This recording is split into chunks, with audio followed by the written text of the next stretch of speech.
Kita mencoba bagaimana seorang guru bernama Luqman itu menggembleng muridnya. Nah, kebetulan muridnya anak dewi. Ahmad Dahlan itu juga sama, gurunya bapaknya sendiri. Kemudian setelah belajar di bapaknya, dia belajar ke tempat lain. Di dalam Quran surat Luqman itu surat ke-31 ya. Ayatnya kira-kira ayat 12 ya misalnya, sampai selesai nanti. Walaqad ataina Luqmanal hikmata anishkur lillah. Dan sungguh-sungguh kami berikan kepada Luqman al-hikmata, hikmah, kebijaksanaan. Anishkur lillah, bahwasanya bersyukurlah kepada Allah. Wa may yashkur, barang siapa bersyukur, fa inama, maka sesungguhnya yashkuru li nafsi, bersyukur kepada dirinya sendiri. Waman, dan barang siapa kafaro, kafir, fa innallaha, maka sesungguhnya Allah ghaniyun hamid, adalah zat yang maha kaya lagi maha terpuji. Yang terkait untuk kita supaya bisa bersyukur.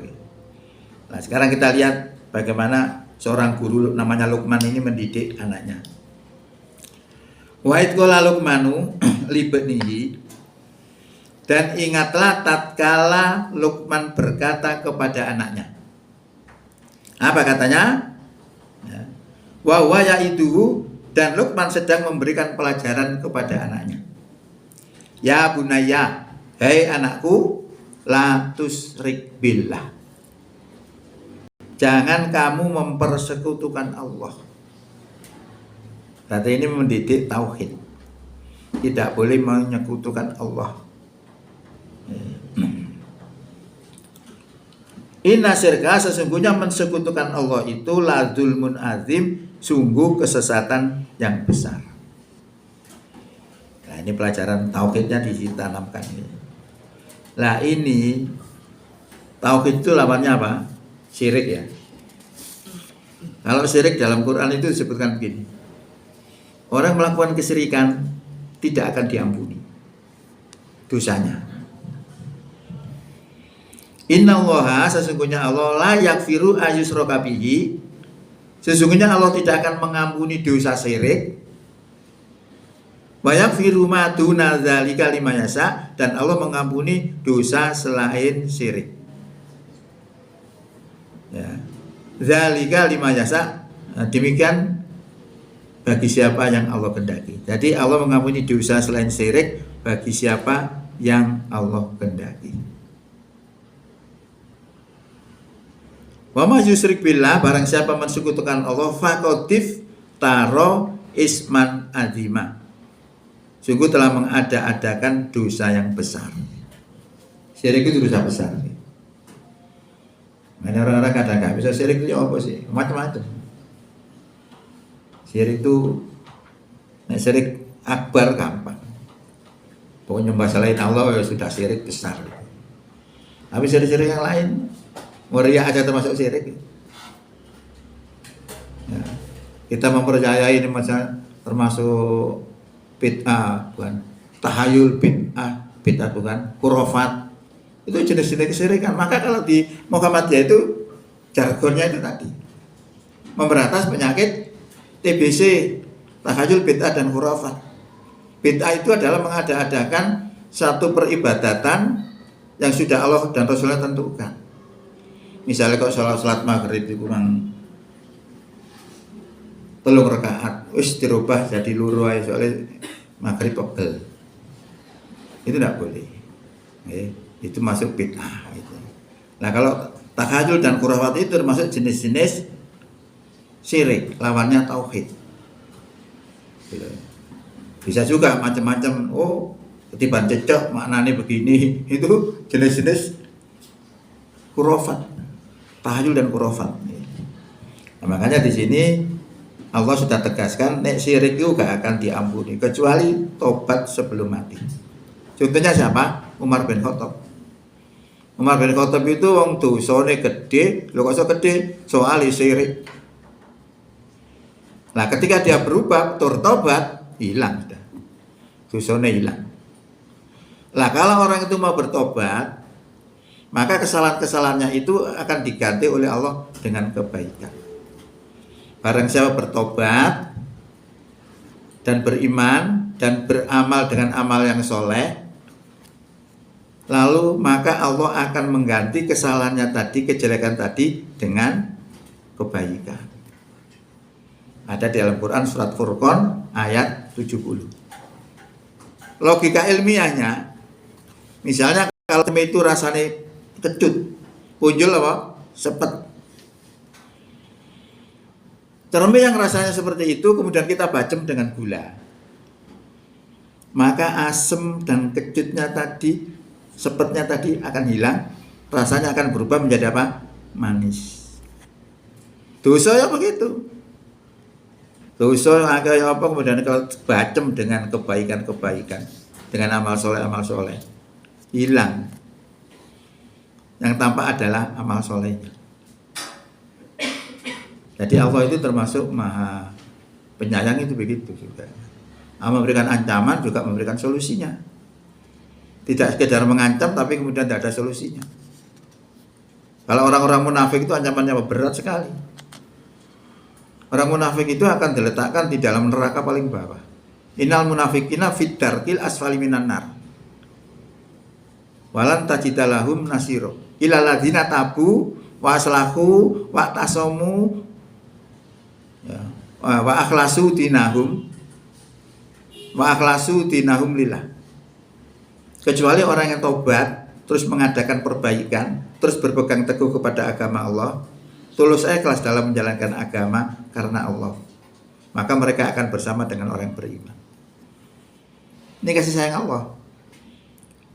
Padahal sebelumnya tadi diancam akan dimasukkan neraka paling bawah, tapi diberi kesempatan itu. Orang paling banyak kena penyakit munafik. Kadang-kadang mereka nggak ngerti, karena apa? Tidak punya ilmu. Kalau kita punya ilmu, ngerti. Ya. Baik, kita lanjut. Jadi itu tadi terkait satu yang diajarkan kepada muridnya tadi adalah tentang tauhid. Wa'id qala Luqmanu libnihi. Oh sudah ya. Nah sekarang birru walidain. Birru itu fi'il amr.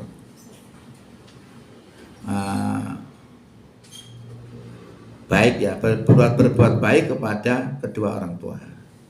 Wa wassaynal insana, kami wasiatkan kepada manusia untuk berbuat baik biwalidayhi, terhadap kedua orang tuanya. Ya. Logikanya yang dibangun oleh Allah di sini. Logikanya. Hamalat itu hamil.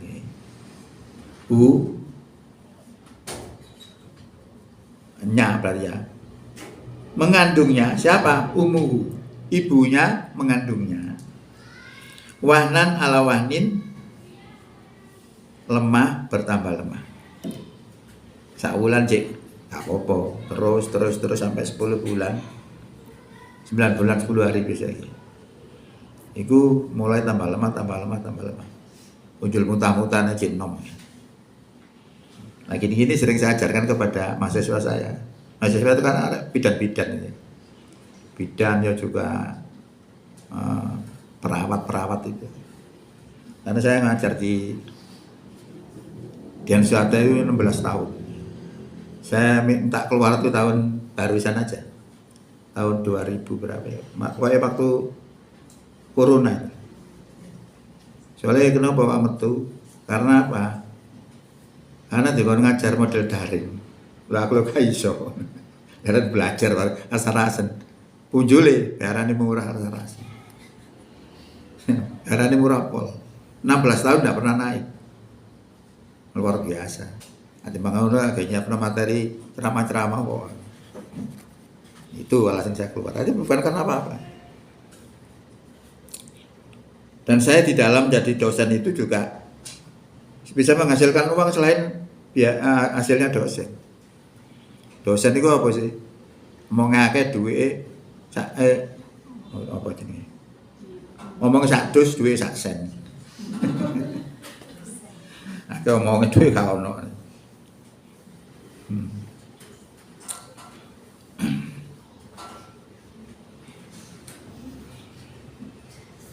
Ya, jadi orang hamil itu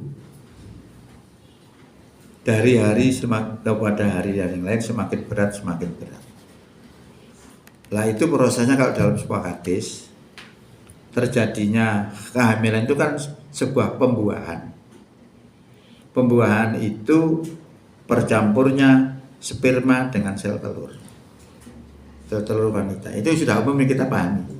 Itu namanya pembuahan alamiah. Ada pembuahan yang tidak alamiah. Tidak dari sperma, tapi dari sel tubuh. Makanya ibunya Nabi Isa dituduh berzina karena ibunya Nabi Isa tidak punya suami. Kok meteng? Berarti selingkuh. Karena logika yang kita bangun, pembuahan itu dari sperma.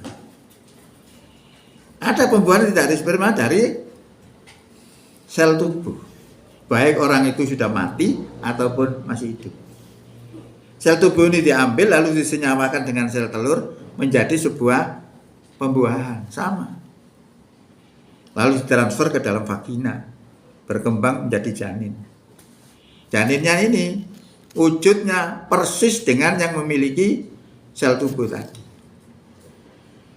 Nah, kalau kita ngerti seperti itu dulu tidak akan menuduh orang itu kepada ibunya Nabi Isa.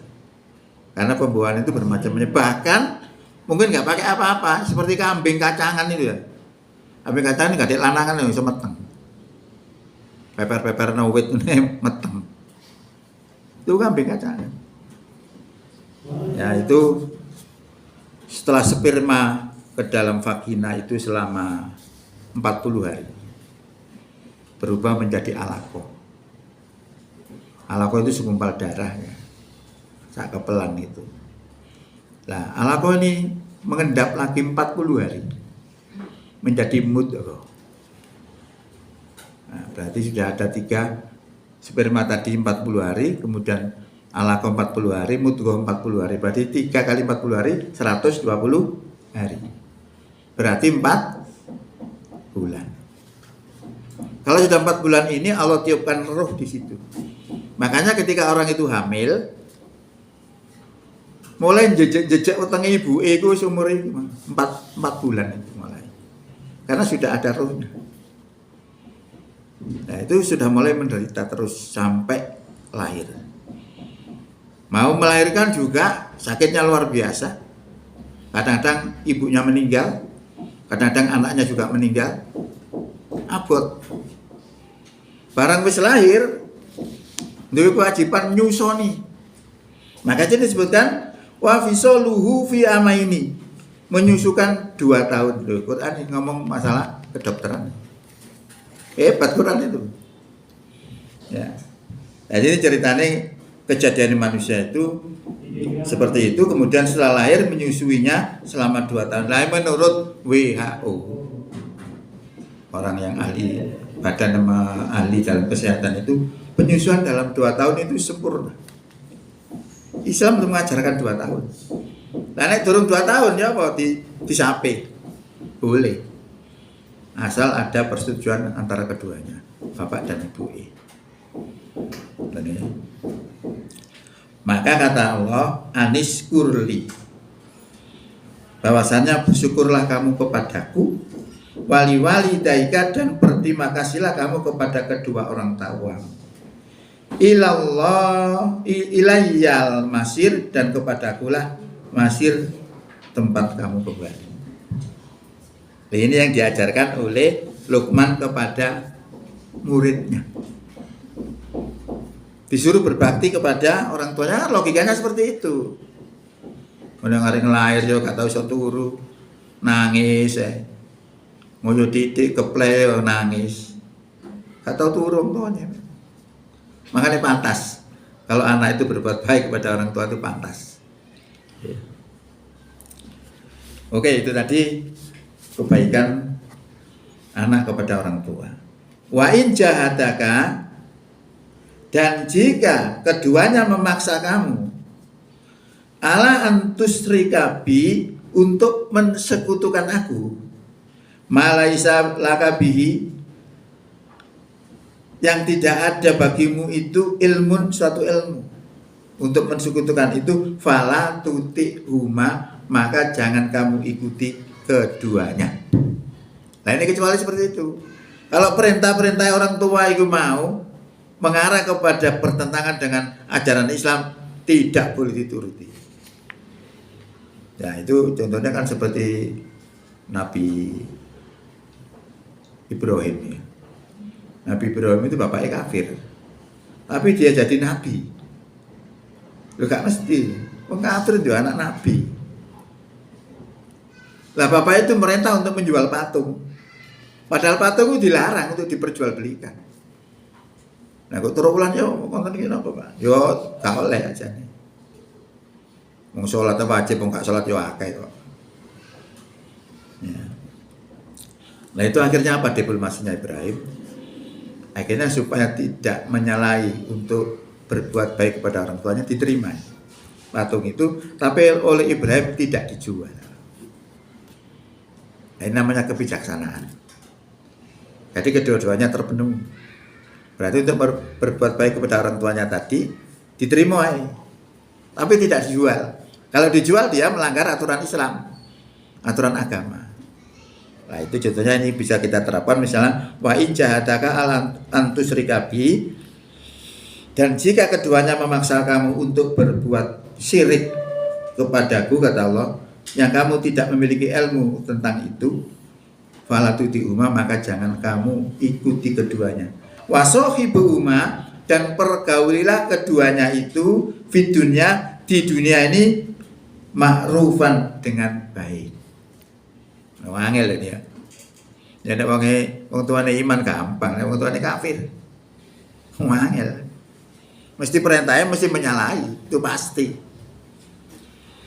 Watabilan, ikutilah sabila, jalan orang yang man anaba ilayya, yang kembali kepadaku, suma ilayya, kemudian kepadaku, marji hukum, tempat kembalimu, fa'unabi hukum, dan akan aku kabarkan kepada kamu bima kuntum takmalun, terhadap apa yang kamu kerjakan. Guru ini dengan contoh. Nah, paling enggak sayat-sayat paham ini bisa kita tularkan kepada murid-murid kita. Kita gemblengkan.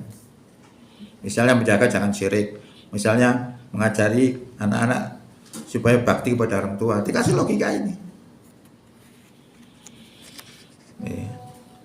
Nah ini yang selanjutnya adalah makrifat. Makrifat ini penting. Makrifat itu mengenal Allah. Saya ngombe saya. Mulai.